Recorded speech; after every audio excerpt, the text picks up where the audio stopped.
Nina besilo sanibonani babukele emakhaya nawo wonke umuntu obukele le video bengisacela mawumusha kule channel ucofoze usubscribe ubottom ulike ushare ucomment uvule notification ukuze uhlezi unotified ngakho konke okwenzeka kule channel sibuye nezintsha ezishisayo. Gareth Mnisi, the Tshwane CFO, was still continuing with his testimony at Madlang Commission of Inquiry. Lo Tshwane, Gubafana Msiza lo. 20th April 2026. So, Gareth Mnisi today, English yake did not help him at all because he was still continuing with his testimony, and it was straightforward, guys, because from what I've picked up from his testimony today, there's only two things that are going to happen to this guy when he finishes his testimony at Madlang Commission of Inquiry. Number one, he's going to lose his job at Tshwane as a CFO. Number two, he's going to be arrested for what? For a very simple reason: conflict of interest. Because advocate says, when you were sharing a purchase order with somebody outside the business, isn't that a conflict of interest? And that person is your friend.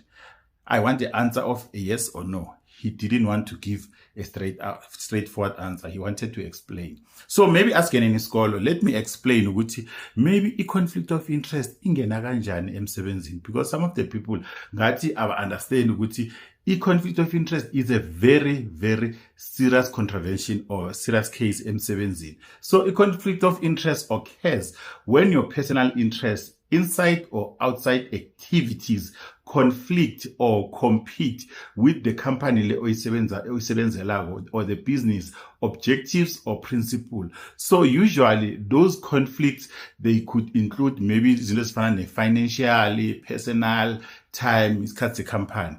So there's certain principle of conflict of interest, for example. So as an employee, you must give your full best effort or full time to your work, and your employer must have your full attention. If ever certain things that you are doing outside, they interfere with your work, then it becomes a conflict of interest into your work. So number two, you must keep your personal business separate from your company's business. For example, fana nokuthi ube nama side hustle owenzayo during the working hours, fana nokuthi uthengise Forever, Avon, NNN, or maybe uthola ukuthi you are photocopying business proposal or other clients, or using company assets, using the company facilities for your own businesses that you are doing outside. That is a conflict of interest. So you should not engage in outside business that diverts you or your time or your attention away from your duties, because usually that thing yenza ukuthi ungasakhona focus in your work. So if you have a side hustle, you should declare, and the following should be considered. Number one, the personal business may not be done on company time. So whatever you're doing outside, mele ungayenzi during the working hours. Your side hustle activities or your self-employment must be completely separately from your company's work. So if ever when the side hustle, you cannot be a consultant in a company and then at the same time fully a consultant company outside. And then the same clients that are competing with your company, you also want to push them with a for your business. And also your business cannot conflict or interfere with your regular responsibilities or duties. And don't use your company tools or equipment for your outside employments. For example, the tools or the company car to push your side hustle. That is a conflict of interest. You should not work for any company, suppliers, contractors, customers, or competitors without the prior full disclosure, because that is a conflict of interest. Angeke supplier your company, and then when you are working for them at the site, or you are sharing information to them. Does it make sense, guys? And then your part-time job, for example, it must also not aid a competitor in any way or compete with any company products or services.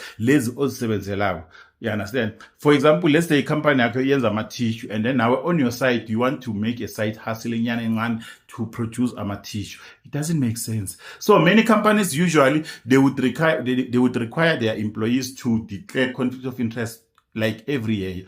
But failure to do so is a serious contravention of misconduct. So usually abanye abantu, they are saying when you are doing side hustle businesses or like those that you are doing besides your work, you are moonlighting or you are freelancing. So the reason I'm saying, Guti, like this guy is going to be arrested.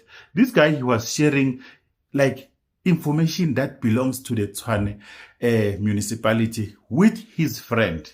So, and it is something that people, they don't pay attention, guys. Now, it's very easy to be captured by a supplier.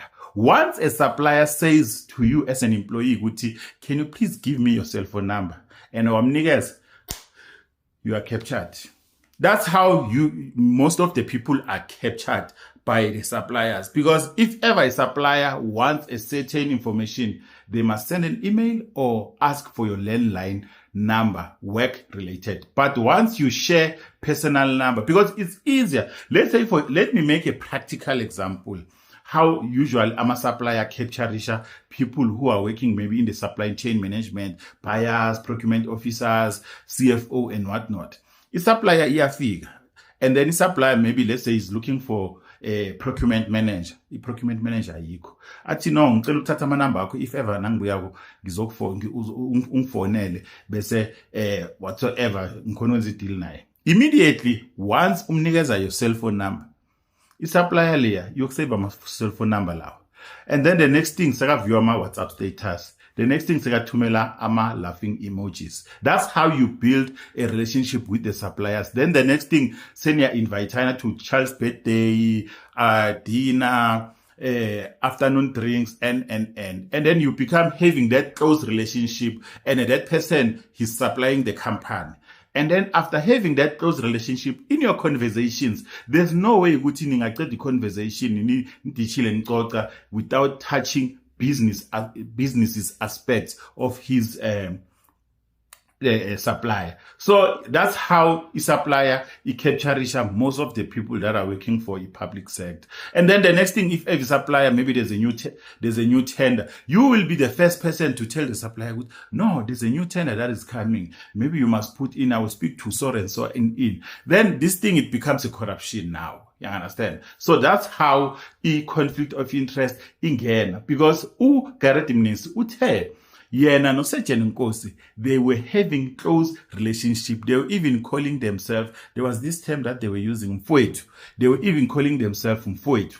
So those people, they were so close to such an extent, this Sejeni Nkosi unama interest into kumatenda with Tshwane municipality, and Gareth Mnisi is a CFO who issue amatenda and is part of the BAC, Bid Adjudication Committee. Laba aba selected the best candidates or the best supplier. You understand? So there's no way with this person angahlala ukuthi, friend, you must do this, or this supplier equates so when you can do this. You understand? So if ever when I laphi emakhaya, you are having ama WhatsApp chats with ama suppliers, it's better to declare or you delete those phone numbers, because when the shit hits the fan, you will be the first person to be implicated, because you did not declare, you were in constant communications with the suppliers, and that is